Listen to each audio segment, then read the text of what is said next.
Good evening and welcome to Have I Got News For You? I'm Daniel Radcliffe. I'm Kathy Burke. I'm Gary Lineker. I'm Michael Sheen. I'm Victoria Coren-Mitchell. In the news this week, after an all-night campaign meeting in the Dog and Duck, Nigel Farage wakes up and tells his PA to cancel all of his meetings. In the Bake Off final, one of the competitors wrecks her chances with her attempt to render Mary Berry's face in chocolate meringue. In Brighton, Labour's Jeremy Corbyn and John McDonnell are relieved to get out of the conference centre without making any more blunders.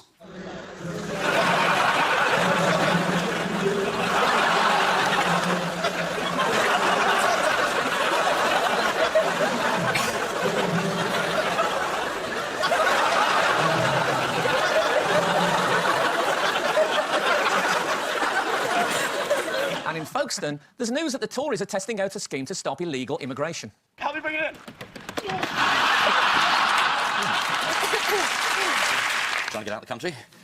Miliband looking chilled out. And it's the winner. It was quite exciting because everyone said it was unpredictable, meaning they got it wrong. So we had this exit poll, and then everyone spent the rest of the evening going, well, if this poll's right, oh, God, it is right. However, Ed Balls was remaining optimistic. There's been this story going the rounds on Twitter and all the rest of it that you've been defeated. David, the ballot boxes haven't even arrived in the count. And they've got to be counted, and then we'll get the results. So I think maybe you should spend less time on Twitter and more time reporting the results when they're actually declared. Shall we see how it panned out for him? Ed Balls lost his seat to the Conservatives. David Dimmock going to call him and go, have they been counted now, Ed? The notes Ed Miliband left in his room during the leadership debate. Yes. You want to expand on what they said? Do not leave these notes in my dressing room. Any other notes that you remember him leaving himself? Look at the camera. And, above all else, keep referring everything to you at home and the decision you, the people, are going to have to make in 4 weeks' time.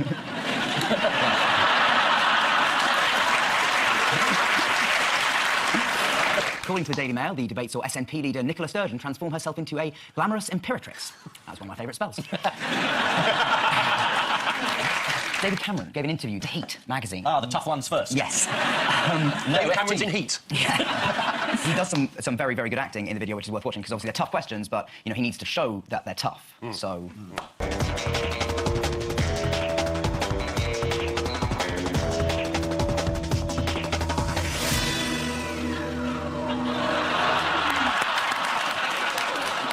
Which football team does David Cameron support? Aston Villa. Well, he doesn't really know, does he? And he claimed to be an Aston Villa supporter, but then he said this in a speech. Where you can support Man United, the Windies and Team GB all at the same time. Of course, I'd rather you supported West Ham.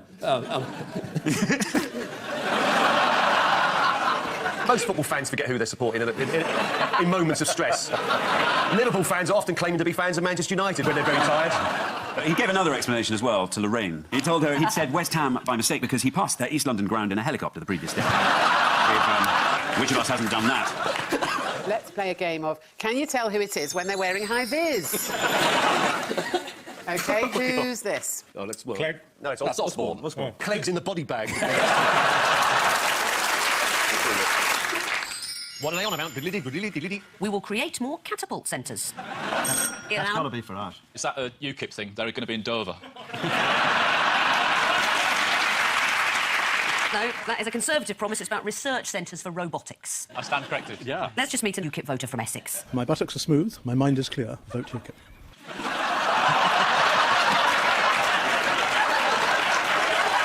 Who said this? Right. All our recent quotes. OK. Fingers on buzzers. Who said this? The mansion tax would fuck me over. Duke of Edinburgh. Is Cheryl Fernandez-Versini. Why does her shadow belong to somebody else? It's clearly the shadow of a thick-set man in his 50s. This is the result of election night. One SNP gain from Labour saw Britain's youngest MP for over 300 years win the seat of Paisley and Renfrewshire, or as the BBC called it, Paisley and Renfrewshire South. Volkswagen on the people's car. They've been cheating their emissions. There's a special bit of software that when the car knows it's under testing conditions, doesn't give the right information. And Volkswagen, nobody knew about this at the top. Just one bloke at a screwdriver just did it without anybody else knowing. He feels ashamed about it. He's managed to do this in over 50 million cars. I don't think that Volkswagen's case was particularly helped by the fact that the deputy CEO was called Olaf Lies. He was. He was the only one telling the truth. Yeah. We all lie about our emissions, though, don't we? I think it's one of those questions you need to know about cars to deal with, so we need an expert. Jeremy, have you got Chris Evans' phone number? Go on, Jeremy, punch him.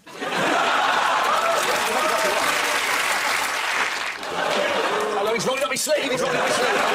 The pie's here. The pie's here. Chips, give us chips quickly. Sprout, sprout. Eat it, eat it, eat it. Good. Cleared up. This is the Volkswagen fiasco, not the name of their latest hatchback, but the ongoing scandal over diesel emissions. As prosecutors launched a criminal investigation into the emissions scandal, it's believed that one of the scientists involved there has killed himself in his garage. He didn't mean to, he was just parking his car. That's the vote. Blatter, he's won. We've got the money. There he is, and he's about to trip over a huge bung. Fell off his wallet. I had no idea FIFA had anything to do with football. I thought it was just a vast money laundering operation. What happened at the end of Sepp's press conference? Did he just hand out brown envelopes and say, you know what I mean? Did you hear his defence, which was along the lines of, I cannot monitor everyone all of the time? You know, the Rebecca Brooks excuse. It's a triumph for the American justice system. I noticed we did nothing at all. No. They don't muck about, the Americans. If someone's found guilty of corporate fraud, you know, they get jailed. Whereas over here, they instantly get Alzheimer's. Do we know where the arrests were made? He was in the hotel's splendid old backhander. You can't have a World Cup story without Pele. He said, the corruption, it's not my problem. Cheers for that, mate. Meanwhile, this weekend, the Women's World Cup kicks off in Canada, despite question marks over the bidding process, with countries around the world accused of paying millions of dollars in bribes to make Canada have to do it. George Osborne running away from reality. That's from headstone to headstone. So where's Ed gone? Is he tied that stone with all the pledges around his neck and jumps off a ferry? Oh. Ibiza. The good thing about Ibiza is that there's just one place where all the party goers go. There's one tiny tap. So Ibiza's a beautiful island, and you can avoid them because they're just there. Has it got some agreeable ruins and a church one could wander around? Yes. It would remind you very much of the private eye offices. I really must give it a go. And it's got that mountain. Oh, do that again. Do that again. Now, what about Chukwuemeka? Yeah. Did you see how he threw his hat into the ring? He went to Swindon. It's got the air of the candidate in The Apprentice that goes out in the third week. Absolutely right. He announced his leadership bid in what looked like a sort of teenage homemade video on the internet. So I'm pleased today to be announcing that I will be standing for the leadership of the party. Sorry? What's gone wrong? What did I do wrong? No, nothing. Nothing. No, they're admitting it. Are we It's moving made on? up. No, it's just... What, today? Yeah. Well, extraordinarily, over the last 5 minutes, Chucker has actually withdrawn his candidacy from the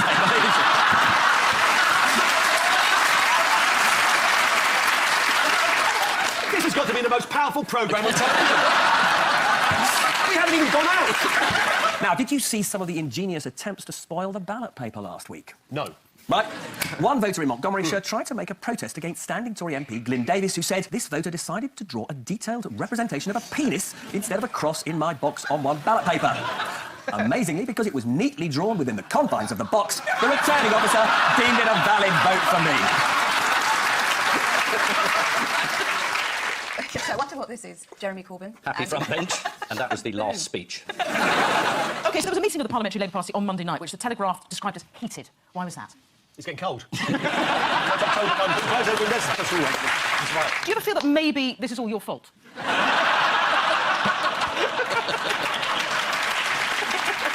Honestly, that bake-off image is gone for good. Well, that would only be the case if you nominated Jeremy Corbyn for the leadership contest. You didn't, did you? I did. And I think... look, I mean, you know, I think it's early days yet. It is early days. You didn't vote for him, though, did you? No. You nominated... Claiming the party was open to new ideas, Corbyn said he wanted to give people the fizz to explode into the joy we want. An odd line, but it once worked a treat on Diane Abbott. What startling revelations did The Sun uncover about Jeremy Corbyn this week? What are the stunning revelations? Well, The Sun tracked down Jeremy Corbyn's wife's niece, who lived with him until recently, who disclosed that he enjoys watching EastEnders, tending his allotment, baking bread, watching and reading the news, and making jam. What a bastard.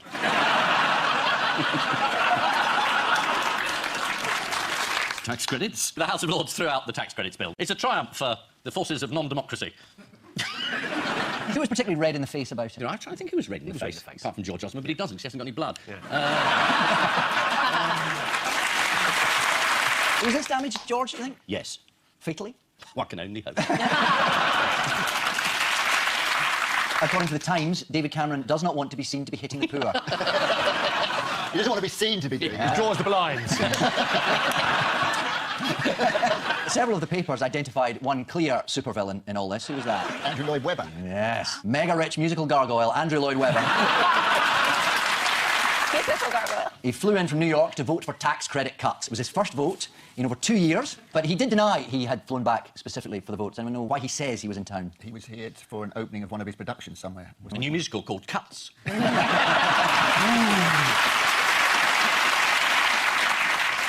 Yes, he did say he was in town to watch the revival of Cats, the musical. Yeah. But surely seen that already. Or maybe he's just got a bad memory.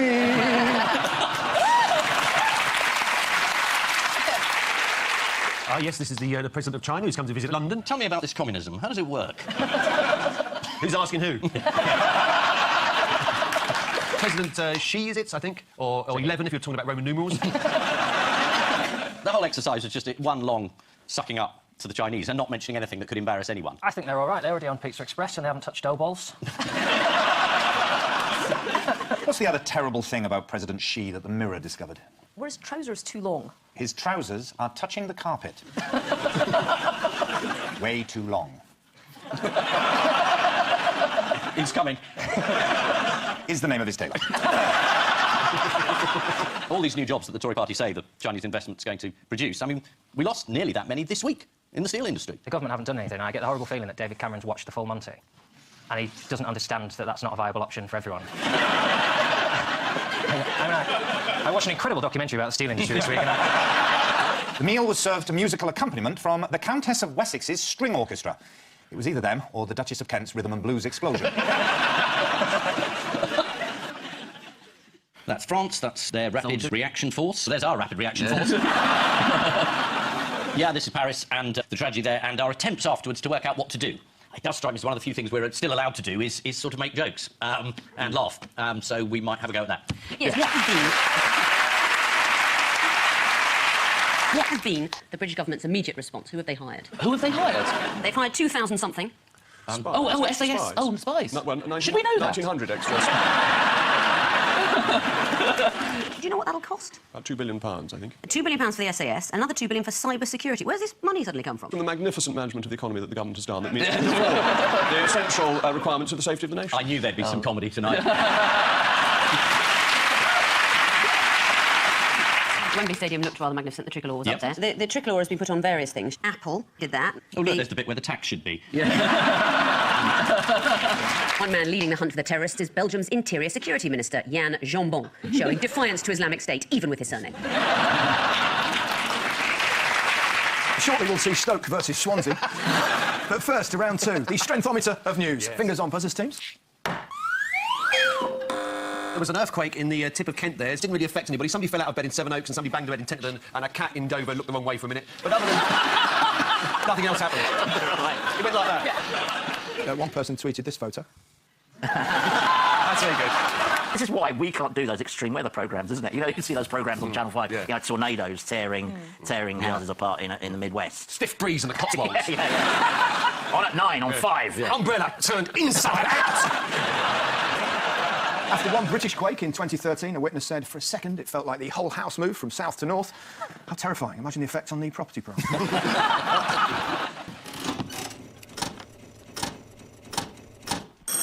Ian. This is a tortoise.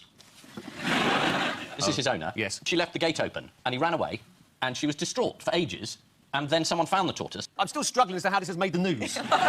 Woman finds tortoise that was previously missing. God unavailable for comment. It's a really first-rate story. I just wish I'd run it. Yes, this is absolutely true. It's Toby the tortoise from Dover, who has been reunited with his owner, Wendy Stokes, after a year on the run. This is where the story gets really... He managed to make it to Rio de Janeiro. A pair of dark glasses and a fake passport. So how far did he get to? Well, he got 400 yards from the front gate. 400 yards! Wait, this is just the beginning. Some helpful soul picked him up and drove him to Margate. Toby's 109, so he was one of the younger residents in Margate. According to the Daily Mail, the tortoise was picked up by a driver on a nearby road and driven 22 miles away, leaving a scandalised hare to shout, "Oi, that's cheating."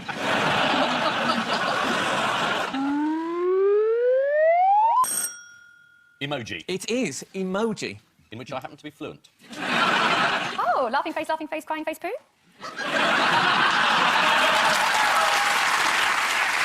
Shall we have a look at some popular emojis? Yes. Popular emojis. My own particular favourite, ghost with black eye. Carrie, do you seem fluent? I am fluent, definitely. What is ghost with black eye? It's just like, woo.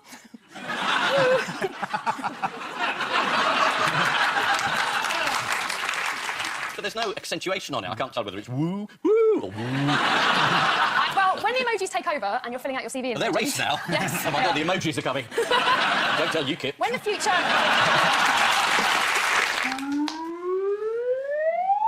It's the Great British Bake Off, and the lady in the middle is the winner. It is the news that Nadia Hussain has captured the nation's heart by winning the Great British Bake Off. Did anyone see it? No, I didn't know. Not interested in it. Why not? I suppose it's the idea of people baking cakes that I find quite boring. How has Nadia's achievement been received? Putin was ecstatic. This is the winner of the Great British Bake Off. Nadia Hussain shrugged off racist abuse, telling her to go back to where she came from, saying she's not going back to Luton for anyone. Yes, Ian and Grayson. A 15-year-old from Northern Ireland is meant to have hacked into TalkTalk's computer and got all people's personal details and put them on the web. Exactly. The Daily Mail said he had a single mum. Oh, well, he's definitely guilty then. On behalf of all single mums, I'm just glad that our bastard children are finally participating in white-collar crime. Who says there's no aspiration in the world anymore? It's not like you have to worry about your son knocking at his door. What do you do? You better be wanking in there and not bringing down a corporation. The two activities aren't mutually exclusive. TalkTalk boss Dido Harding said they will handle compensation claims for their 4 million users on a case-to-case basis. Bad news for loyal customer Zachariah Zimmerman. Time now for the missing words round, and we start with what releases hormone that has the same effect as being high on drugs? Songs of praise. It was flicking between your smartphone and your TV. Speaking of the link between television and highs, here is the BBC's Quentin Somerville trying to finish his report next to a burning pile of drugs in the Middle East. Burning behind me is 8.5 tons of heroin, opium, hashish and other narcotics. Burning behind me. Quick. Wait, we just need one more.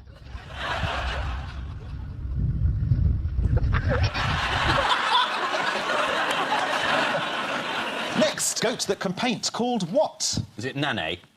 That's good. Thank you very much. Rembrandt. Yeah. Is that right? No, it's not right. Goat that can paint, called Van Goat. This is a goat in Mexico who's taken up painting and charges $40 per work. Van Goat has many fans, but sadly has had to leave Twitter because of all the trolls. Next, what for 7 minutes a day could cure people of racism? Is it excessive use of sunbed? Thinking.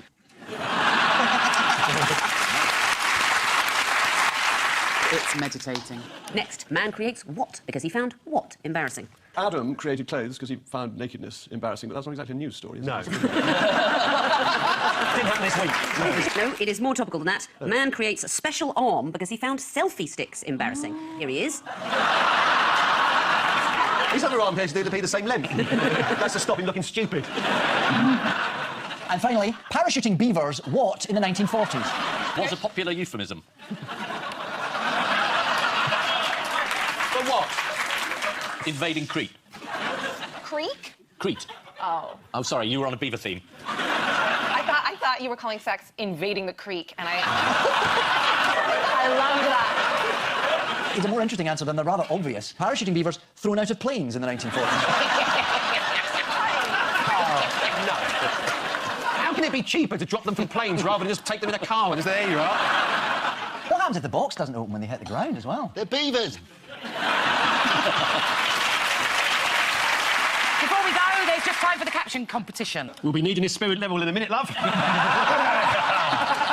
Chilcott finally delivers. Very good. And I leave you with news that at the end of a long and pointless election campaign where he's tried so hard not to be odd and weird, Ed Miliband finally gets to relax on the train journey home.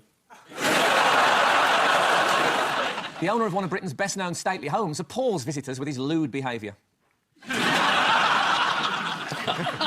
After pressure from the party, Nigel Farage agrees to take a break over summer to get fit.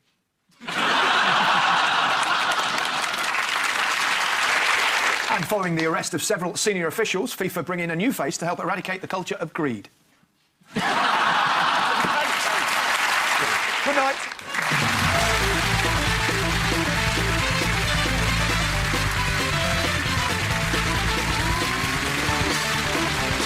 A new car phone, dinosaur conspiracies and twerking. Calling up more comedy as John and Kaylee have plenty to get excited about in Peter Kay's Car Share. Next.